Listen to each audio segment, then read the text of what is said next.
सोचिए, भरोसा और प्यार से शुरू हुई कहानियां खत्म हुई ड्रम, सुपारी किलिंग और लाश के टुकड़ों पर। 2025 सिर्फ एक साल नहीं था, ये साल था रिश्तों के नाम पर हुए सबसे खौफनाक अपराधों का। कहीं पत्नी ने पति को मार डाला, कहीं दुल्हन ने हनीमून पर अपने ही पति की सुपारी दे दी, तो कहीं माँ बन चुकी महिला मासूमों की जान लेती रही। ये वो साल था जहाँ भरोसा ही सबसे बड़ा हथियार बन गया। आज की कहानी सिर्फ अपराध की कहानी नहीं है, ये कहानी है उन महिलाओं की जिनके हाथों से खून बहा और देश सन्न रह गया। वीडियो अंत तक देखिएगा क्योंकि आखिरी का केस आपकी सोच बदल देगा।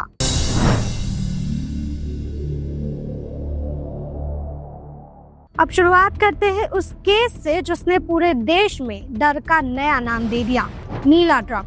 मेरठ में रहने वाले सौरभ राजपूत लंदन में काम करते थे। घर लौटे तो परिवार के साथ खुशियां मनाई, लेकिन किसी ने नहीं सोचा था कि उनकी मौत की साजिश उनके ही बेडरूम में रची जा रही है। जांच में सामने आया कि पत्नी मुस्कान रस्तोगी अपने प्रेमी साहिल के साथ मिलकर सौरभ की ही हत्या कर चुकी थी। पति पर चाकू से हमला किया गया, गला काटा गया और फिर शव के टुकड़े टुकड़े कर एक नीले ड्रम में भरकर सीमेंट से सील कर दिया गया। सबसे हैरान करने वाली बात तो ये थी कि हत्या के बाद मुस्कान घूमने चली गई, जैसे कुछ हुआ ही ना हो। ये मामला सिर्फ हत्या का नहीं था, ये भरोसे की सबसे क्रूर हत्या थी। लेकिन ये अकेला मामला नहीं था। इसके बाद सामने आई एक नई नवेली दुल्हन की कहानी। इंदौर के राजा रघुवंशी और उसकी पत्नी सोनम शादी के 12 दिन बाद हनीमून पर गए, लेकिन ये हनीमून यादों का नहीं, मौत का सफर बन गया। राजा का शव मेघालय की खाई में मिला और पत्नी सोनम जिंदा मिली।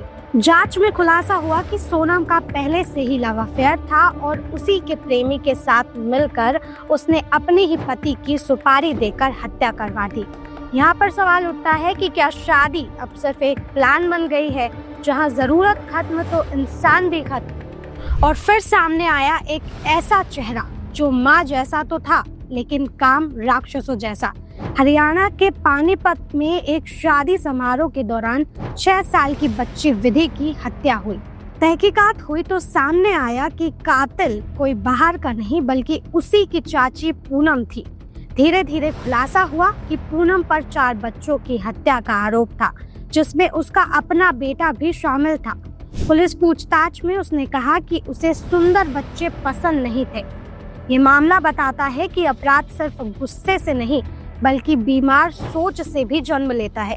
महिला द्वारा किए गए अपराध सिर्फ यही नहीं रुके, बल्कि उत्तर प्रदेश के औरैया में शादी के सिर्फ 15 दिन बाद पति दिलीप यादव की हत्या हो गई, जिसमें पत्नी प्रगति यादव ने अपने पुराने प्रेमी के साथ मिलकर पति को रास्ते से हटाने के लिए प्लानिंग की, एक सुपारी किलर बुलाया और दिलीप को गोली मार दी गई। ऐसे मामलों को देखकर लगता है कि कुछ शादियां रिश्ते नहीं, सिर्फ मजबूरी या छलावा बन चुकी हैं।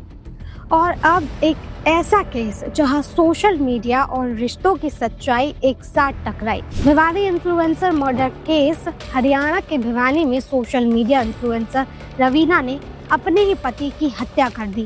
कारण, पति को उसके अफेयर की सच्चाई पता चल गई थी, जिसके बाद गुस्से में रवीना ने दुपट्टे से अपने ही पति का गला घोट दिया। ये पूरा मामला सीसीटीवी में कैद हो गया, जिससे पूरा खुलासा हुआ। ये केस दिखाता है कि ऑनलाइन दुनिया की चमक कभी कभी असल जिंदगी को निगल जाती है। 2025 ने हमें एक कड़वा सच दिखाया कि अपराध का कोई जेंडर नहीं होता। महिलाएं पीड़ित भी हैं, लेकिन कुछ मामलों में अपराधी भी। ये कहानियां हमें डराने के लिए नहीं बल्कि जगाने के लिए हैं, ताकि हम रिश्ते में दिख रही दरार, मानसिक तनाव और छुपे हुए गुस्से को समय रहते पहचान सके। क्योंकि हर मुस्कान भरोसे की नहीं होती और हर रिश्ता सुरक्षित नहीं होता। लगातार जुड़े रहने के लिए आयुध को सब्सक्राइब जरूर करें।